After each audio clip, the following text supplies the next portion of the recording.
बिस्मिल्लाहिर्रहमानिर्रहीम। अस्सलाम वालेकुम वरहमतुल्लाह। अरब टी वी में आपको खुश आमदीद कहता हूँ। आज 29 दिसंबर वेडनेसडे का दिन है। मैं आपके साथ पिछले 24 घंटों की कोरोना की डेली रिपोर्ट शेयर करूंगा। पिछले 24 घंटों में 744 नए केस रजिस्टर हुए हैं, 231 लोग सेहतयाब हुए हैं, एक फर्द की डेथ हो गई है। इंतहाई निगहदाश्त में जो मरीज हैं उनकी तादाद 43 है। टोटल सऊदी अरेबिया में 5,54,665 लोगों को कोरोना वायरस हुआ था। सेहतयाब होने वालों की तादाद 5,41,388 हो गई है। टोटल अमवात सऊदी अरेबिया में 8,874 हुई है। अब तक 50 मिलियन लोगों को कोरोना वैक्सीन लगाई जा चुकी है।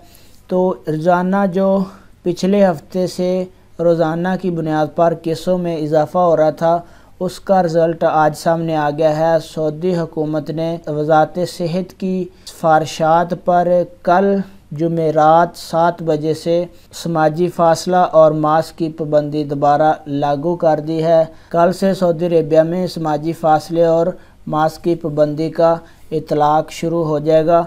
तो फ्रेंड, ये अहम अपडेट थी कोविड-19 की। अपना बहुत सारा ख्याल रखिएगा। अस्सलाम वालेकुम व रहमतुल्लाह।